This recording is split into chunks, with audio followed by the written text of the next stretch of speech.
Hello guys नमस्ते। म इटालियाको कालगेरी सर्दिनिया भन्ने ठाउँमा छु। मसँग एकजना भाइ हुनुहुन्छ, उहाँसँग म इन्ट्रोडक्सन गर्दैछु। भाइ हजुरको नाम बताइदिनुहोस्। मेरो नाम जित बहादुर तामाङ।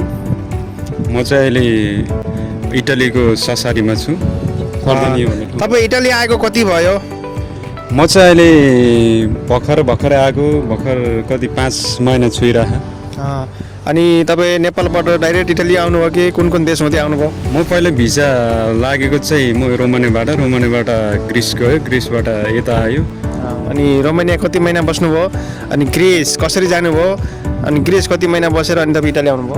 म ग्रिसमा चाहिँ रोमानियामा चाहिँ 5 महिना 6 महिना जति बस्यो। अनि त्यहाँबाट फेरि उता ग्रिसमा गयो। ग्रिसमा चाहिँ 3 महिना जति काम गऱ्यो। 3 महिना काम गरेपछि अब त्यहाँको भविष्य चाहिँ देखेन मैले। अनि डकुमेन्टहरू पनि भएन, बन्ला जस्तो भएन। त्यही भएर म यहाँ इटाली आएको।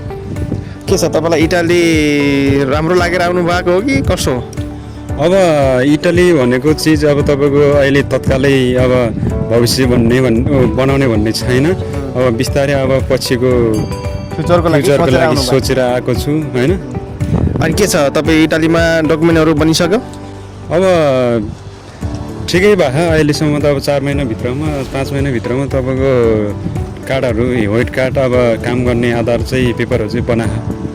के छ काम गरिरहनु भएको छ कि अनि ल्याङ्ग्वेज पढ्नु भएको कि नै? के छ सिकिरहनु भएको छ कि कसो छ?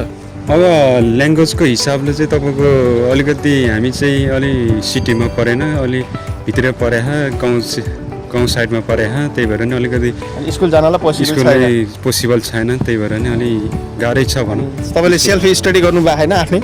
छैन, त्यो त भएको छैन। अलिअलि अब यसो मोबाइलमा। ल ठिक छ। अनि काम गर्नु भएको छ कि नै? के छ कामको अवस्था? के छ काम पाइन्छ कि नै यो ठाउँमा? अब काम चाहिँ अब तपाईँको सिजन जस्तो सिजनभन्दा काम अलिकति गाह्रो रहेछ। 6 महिना सिजन, 6 महिना चाहिँ पाउँछ। अनि अहिले चाहिँ काम छैन, अहिले सिजन अफ भयो। सिजनको बेला कामको लागि कुनै समस्या छैन? समस्या छ, काम पाउँछ सिजनको बेला। काम पाउँछ। ल ठिक छ। त्यसो भए तपाईँ अब यहाँ डकुमेन्ट बनिसकेपछि सर्दिनिया बस्नुहुन्छ कि अनि तपाईँ मिलान, रोमा, अनदर सिटीमा जानुहुन्छ? अब यस्तो हो, सोचेको जस्तो त कहाँ हुन्छ र। अब मान्छेको परदेशीमा अब आफ्नो नेपालमा त अब सोचेको जस्तो हुँदैन। यहाँ भनेको चिज अब तपाईँको सबै कुरा, भाषा पनि जान्नु पर्यो, कामहरू अब सिक्नु पर्यो, भाषा सिक्नु पर्यो। मेन भनेको यहाँको ल्याङ्ग्वेज सिक्नु पर्यो। ल्याङ्ग्वेज सिकिसकेपछि हरेक बाटो खुल्छ है। खुल्छ। ठिक छ। के छ तपाईँ अब फर्स्ट दिन इटाली आउँदाखेरिको अनुभव कस्तो लाग्यो? इटाली रोमानिया कस्तो थियो? रोमानिया र इटालीमा के फरक पाउनुभयो? के छ तपाईँलाई इटाली मनपर्छ कि पर्दैन? अब फरक त अब तपाईँको अलिकति फरक त नि भइ नै हाल्छ। आफ्नो अब भिसा उताबाट भिसा लागेर आएको र यहाँ अब इलिगल हिसाबको आएको त चाहिँ इलिगल अवस्था अलिक गाह्रै छ। अलिक गाह्रै छ। डकुमेन्ट बनाउन अलिकति बनिएको छैन। बनिसकेपछिको अलग हजुर लाइफ र डकुमेन्ट नबन्दाको लाइफ फरक छ। के छ तपाईँलाई फ्युचरको लागि यहीँ बसिराख्ने सोच छ कि या तपाईँको अनन्तर अरू देशमा जाने सोच छ त? अब डकुमेन्टहरू बनिसकेपछि लास्ट स्टेप नै यही हो होइन। अब यहीँ अब भोलि अब आफ्नो डकुमेन्टहरू पुरा भएपछि यसो फ्यामिलीहरूलाई राम्रो बच्चाहरूलाई पढ्नको लागि सुविधा छ भन्ने हिसाबले चाहिँ आफूले सोचेर चाहिँ यहाँसम्म आएको छु। अब भोलिको दिनमा के हुन्छ कस्तो हुन्छ भन्ने कुरा थाहा हुँदैन। ठिक छ, राम्रोसँग स्टडी गर्नुहोस् होइन, कामहरू खोज्नुहोस्, काम गर्नुहोस्, आफ्नो भविष्यको लागि सोच राम्रो बनाउनुहोस्। जहाँ गए पनि जुन देश गए पनि दुःख गर्नै पर्छ होइन। राम्रोसँग ल्याङ्ग्वेज सिक्नुहोस्। फर्स्ट अफ अल ल्याङ्ग्वेज सिकिसकेपछि काम जति पनि पाउँछ। अनि तपाईँलाई यो इटालीको सर्दिनिया कस्तो लाग्छ? सर्दिनिया अब ठिकै छ, किनभने अब अलिकति गाउँ सिटीमै छ, गाउँ साइडमै छु। अब जे होस् आफूले सोचेको जस्तै भइरह अहिलेसम्म चाहिँ। अनि सर्दिनिया र नेपालको वेदर एउटै छ कि डिफ्रेन्ट छ? अहिलेको सिजन अनुसारमा चाहिँ त्यही छ, सेमै छ। तर एउटै लाग्छ किनभने यहाँको र त्यहाँको चाहिँ अलि जाडो चाहिँ यहीँ बढी छ होइन। त्यहाँको चाहिँ अलिकति कमै छ भन्ने। तर नेपाल र यहाँको वेदर चाहिँ ठिकै छ, राम्रै छ, सुइटेबलै छ। सुइटेबल छ। अनि तपाईँ रोमानियाबाट ग्रिस जानुभयो होइन? हजुर।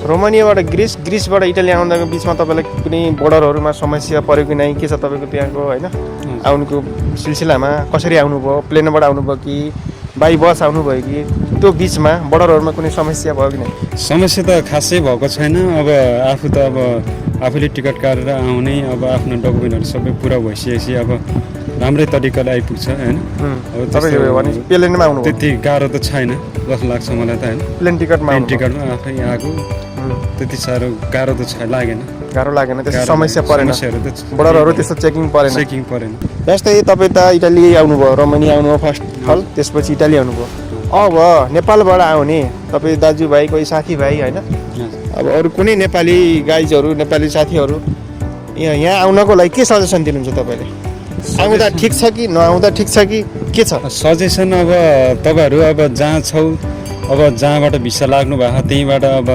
त्यहीँ राम्रो छ होइन अब राम्रो सेलेरी छ राम्रो अनि त्यहीँ salary छ, बस्नुहोस्। हजुर सकेसम्म तपाईँहरू यहाँ आउनको लागि सुझाव सल्लाह दिनुहुन्न सकेसम्म नआउनु सकेसम्म नआउनु यहाँ आएपछि लिगल बस्नुपर्छ इलिगल बनाउनु हुनको लागि लिगल बनाउनु लागि धेरै धेरै गाह्रो गाह्रो छ रिफ्युजी क्याम्पमा बस्नुपर्छ refugee camp मा बस्नुपर्छ। सोचे जस्तो हुन्न आफूले सोचे जस्तो खाना पाइँदैन पाइँदैन अर्काले बनाएर दिएको खाना खानुपर्छ हजुर। धेरै गाह्रो छ गाह्रो छ त्यही हो ओके भाइसँग भेटेर खुसी लाग्यो आफ्नो भविष्यको लागि सङ्घर्ष गर्नुपर्छ जहाँ गए पनि सङ्घर्ष गर्नुहोस् सब फर्स्टमा ल्याङ्ग्वेज सिक्नुहोस् राम्रोसँग बस्नुहोस् राम्रोसँग अब आफ्नो काम खोज्नुहोस् काम गर्नुहोस् सेल्फ स्टाइल सुटेबल बनाउँदै लानुहोस् त्यसको लागि तपाईँसँग भेटेर धेरै खुसी लाग्यो फेरि भेट्दा फेरि भेटौँला कुराकानी गरौँला हस् त धन्यवाद थ्याङ्क यू नमस्कार तपाईँलाई